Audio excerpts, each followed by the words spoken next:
기도하겠습니다. 좋으신 아버지 하나님, 오늘도 저희들에게 이 아침에 시간을 허락하여 주시고 또 말씀 앞으로 나아가게 하시니 감사를 드립니다. 오늘도 우리에게 주신 말씀을 통해서 우리가 누구인가를 기억하게 하시고 무엇보다도 하나님과 그 피의 언약을 맺은 사람들이라는 것을 기억하게 하여 주셔서 온 마음 다해 하나님의 말씀을 지키며 살게 하여 주시고 또 하나님께서 주신 이 생명의 언약을 기억하면서 이 땅에서 하나님께서 기뻐하는 삶, 하나님 나라의 선과 하나님 나라의 평화를 추구하는 삶의 자리가 되게 하여 주옵소서. 이 시간 말씀 앞으로 나아갑니다. 오늘도 믿음으로 승리할 수 있는 귀한 말씀을 들려 주시옵소서. 우리 구주 예수 그리스도 이름으로 기도드립니다. 아멘. 오늘 우리에게 주신 말씀은 출애굽기 27장 20절에서 21절입니다. 너는 또 이스라엘 자손에게 명령하여 감람으로 짠 순수한 기름을 등불을 위하여 내게로 가져오게 하고 끊이지 않게 등불을 켜되 아론과 그의 아들들로 회막 안 증거궤 앞 휘장 밖에서 저녁부터 아침까지 항상 여호와 앞에 그 등불을 보살피게 하라. 이는 이스라엘 자손이 대대로 지킬 규례니라. 아멘. 오늘 우리가 함께 묵상할 본문은 출애굽기 26장에서 27장입니다. 이 본문은 바로 하나님께서 다시 한번 광야에서 이스라엘 백성들에게 성막을 건축하는 것, 또 성막에 필요한 기구를 제작하라고 말씀해 주시는 본문입니다. 먼저 26장은 성전 내부와 외부를 덮는 휘장에 대해서 제작법을 알려주십니다. 그리고 성막을 지탱할 널판지와 또 조각목들, 그리고 띠에 관한 기록을 합니다. 그리고 성소와 지성소를 구분하는 그 사이에 휘장을 만들라 이렇게 기록이 되어 있습니다. 자, 이런 것들은 뭐냐면 이제 이스라엘 백성들이 성막을 중심으로 하나님이 함께하는 그 상징의 그 성막을 짓고 그 주변을 따라서 그들이 함께 그 텐트를 치고서 그 광야에서 생활을 하게 됩니다. 자, 이것은 무엇을 말하겠습니까? 성막과 또 그 안에 지성소가 있다는 것은 하나님이 그들의 삶 가운데 함께 하신다. 그리고 하나님이 이 민족과 나라의 역사를 이끌어가는 것이다. 라는 것을 상징하는 겁니다. 또한 이 성막 안에 그 성소와 지성소를 나누는 휘장이 있었죠. 그것은 거룩한 곳, 하나님을 만나는 곳이기 때문에 함부로 들어갈 수 없었습니다. 근데 예수 그리스도의 십자가 사건을 통해서 이제는 특별한 사람만 들어가는 그곳의 휘장의 위아래로 찢어짐을 통해서 하나님의 임재 앞으로 예수 그리스도의 보혈을 입는 사람은 누구나 나갈 수 있는 그런 은총의 사건의 장소이기도 합니다. 그리고 27장은 제단을 만드는 방법과 그 성막들 그 울타리, 그리고 그 안에서 어떤 식으로 너희들이 그 하나님 앞에서 그 성막을 지키며 살아야 되는지 말합니다. 그 하나님은 회막 안에 특별히 등불을 관리하는 방법에 대해서 구체적으로 말씀해 주십니다. 그 올리브유를 짜서 그 깨끗한 기름을 가져다가 등불을 켜 두라고 말합니다. 그리고 오늘 우리가 읽은 말씀처럼 그 등불이 저녁부터 아침까지 여호와 앞에서 항상 꺼지지 않도록 보살피라. 이것이 이스라엘 자손이 대대로 지킬 규례라고 이렇게 말씀해 두고 있습니다.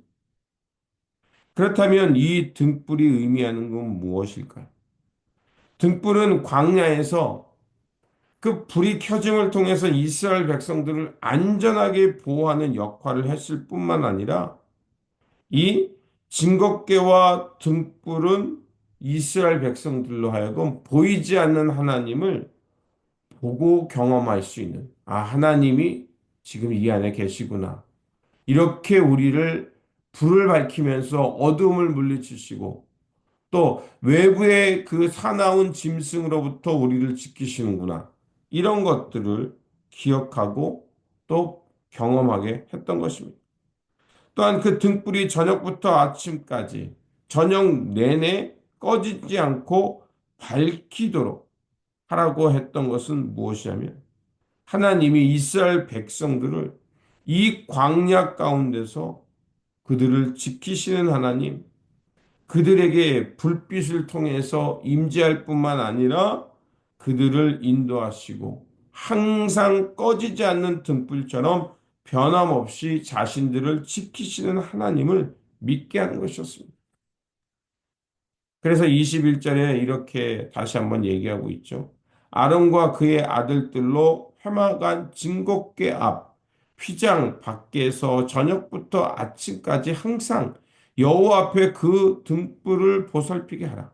이는 이스라엘 자손이 대대로 지킬 규례니라. 사람은 여러 가지 한계가 있습니다. 때로는 우리가 여러 가지 세상의 도전과 시험을 받을 때 우리의 믿음이 흔들리고 하나님이 나와 함께 하신다는 것이 무엇인가 의심이 들 때가 있습니다. 근데 여러분, 우리가 말씀을 읽다가 또 우리가 예배 중에 또 내가 기도 중에 갑자기 우리에게 어떤 하나님의 감동이 있거나 그 말씀을 읽다가 그 말씀이 나에게 깨달음이나 어떤 말씀이 내 안에 들어오는 경험을 하게 되면 어떤 생각입니까? 아, 하나님은 살아계시구나. 보이지 않는 하나님이 오늘 나에게 이런 위로의 말씀을 통해서 내가 다시 이 절망의 그 어두움을 뚫고 일어나 앞으로 나아갈 수 있도록 지키시는구나라는 이 가시적인 역할을 해주는 것이었습니다. 아마 이스라엘 백성들은 이 등불이 꺼지지 않는 것을 보고 또 이 등불이 하나님 앞에서 늘 꺼지지 않도록 지켜가는 것을 통해서 그들은 항상 하나님 앞에 내가 항상 함께하고 하나님이 나와 함께 하시고 하나님이 나를 돌보신다는 많은 위로와 그 가시적인 경험을 통해서 그들이 흔들리지만 다시 중심을 잡고 하나님께 나아갈 수 있었던 겁니다. 우리도 마찬가지입니다. 오늘 우리가 이 아침에 말씀을 나누는 경험, 또 예배 때, 또 우리에게 주신 말씀을 묵상할 때, 그 말씀이 우리를 우리의 이 답답하고 안개 낀 이 현실 속에 그 등불이 하나 밝히면 그 등불이 밝힌 만큼 그 앞을 걸어가게 됩니다. 그런데 말씀의 등불이 밝히는 그 길을 한 걸음 한 걸음 걷다 보니 어느 순간 하나님께로 가까이 나갔던 삶, 하나님의 돌보심과 하나님의 임재가 있었던 것을 우리가 알게 됩니다. 그렇게 우리가 이 말씀의 등불을 가지고 살 때 우리는 막막하고 이 뿌연 안개 낀 삶, 이 현실 속에서 빛의 삶으로 살아갈 수 있게 되는 겁니다. 그래서 예수님께서도 그 길을 모르고 막막하는 이들에게 나는 세상의 빛이다.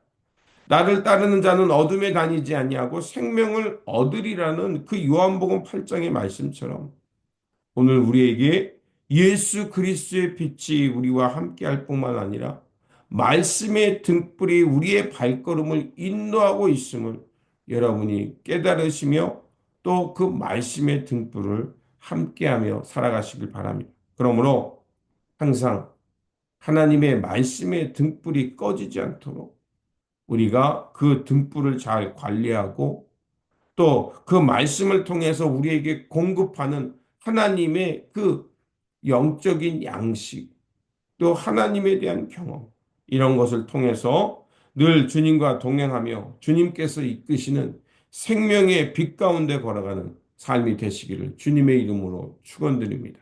기도하겠습니다. 사랑과 은혜가 충만하신 하나님, 말씀을 통해 항상 하나님과 동행하며 그 진리의 말씀이 비치는 그 빛 가운데 살아가게 하시니 감사를 드립니다.